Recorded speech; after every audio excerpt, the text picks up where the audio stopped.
आज हम लोग इस वीडियो में रहीम के दोहे से संबंधित प्रश्नों के उत्तर की चर्चा करेंगे। हमने इससे पहले के वीडियो में रहीम के दोहे की व्याख्या की है, तो प्रश्नों के उत्तर जानने से पहले आप उस व्याख्या को अवश्य सुन लें।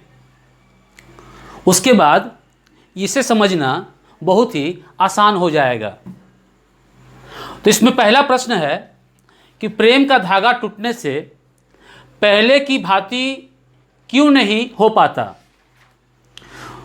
तो प्रेम का धागा टूटने से पहले की भांति इसलिए नहीं हो पाता क्योंकि उसमें अविश्वास रूपी गांठ पड़ जाती है और वह अविश्वास दोबारा उस प्रेम संबंध को, उस रिश्ते को पहले की तरह नहीं होने देता है।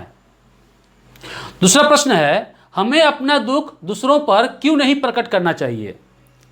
हमें अपना दुख दूसरों पर प्रकट नहीं करना चाहिए क्योंकि दूसरे हमारे दुख को समझ नहीं पाएंगे।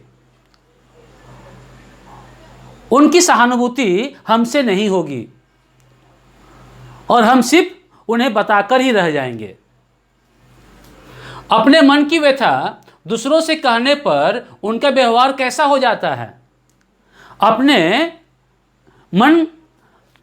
अपने मन की व्यथा दूसरों से कहने पर उनका व्यवहार मजाकिया हो जाता है।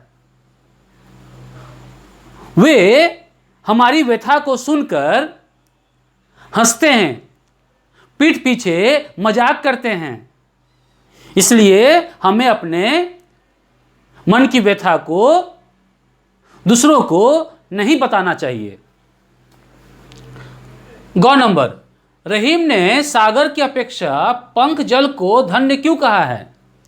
तो रहीम ने सागर की अपेक्षा पंख जल को धन्य इसलिए कहा है क्योंकि पंख जल को, कीचड़ के जल को छोटे जीव पीकर अपनी प्यास बुझाते हैं, लेकिन सागर में अथाह जल है, लेकिन उस जल को कोई पी नहीं पाता है और प्यासा वापस चला आता है।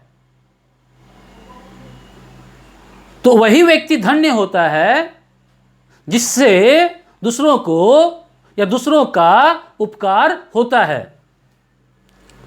एक को साधने से सब कैसे सध जाता है। एक अर्थात जीवन का मुख्य लक्ष्य, मुख्य उद्देश्य होता है। यदि हम उस मुख्य उद्देश्य या मुख्य लक्ष्य को अपनी मेहनत से, प्रयास से प्राप्त कर लेते हैं तो हमें बाकी चीजें अपने आप प्राप्त होने लगती है। वह मुख्य लक्ष्य हमारा जीवन में आगे बढ़ना भी हो सकता है, कुछ बनना भी हो सकता है और ईश्वर भक्ति करना भी हो सकता है। अंग, जलहीन कमल की रक्षा सूर्य भी क्यों नहीं कर पाता। तो जलहीन कमल की रक्षा सूर्य भी नहीं कर पाता क्योंकि जल कमल की अपनी संपत्ति है और जब अपनी संपत्ति हमारे पास ना हो तो बाहरी कोई भी सहायता हमारी मदद नहीं कर सकती है। हमें उस विपत्ति से बचने के लिए, मुसीबत से बचने के लिए अपनी संपत्ति को, चाहे वह धन हो या रिश्ता हो, बचाकर रखना चाहिए। च है, अवध नरेश को चित्रकूट क्यों जाना पड़ा।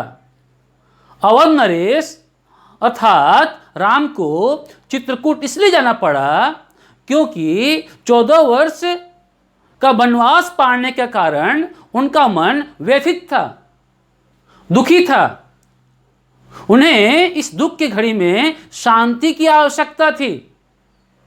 और वह शांति उन्हें चित्रकूट में ही मिल सकती थी, क्योंकि वह जगह शांत थी। नट किस कला में सिद्ध होने के कारण ऊपर चढ़ जाता है? नट अपने शरीर को सिमटकर गोल करके छलांग लगाने की कला में सिद्ध होने के कारण वह ऊपर चढ़ जाता है। अंतिम, मोती मानुष चूर्ण के संदर्भ में पानी के महत्व को स्पष्ट कीजिए। पानी का हमारे जीवन में महत्वपूर्ण स्थान है और यहां तीनों के लिए, तीनों के संदर्भ में अलग अलग अर्थ हैं। मोती के संदर्भ में पानी का अर्थ चमक है। यदि मोती में चमक ना हो तो उसका कोई मूल्य नहीं है।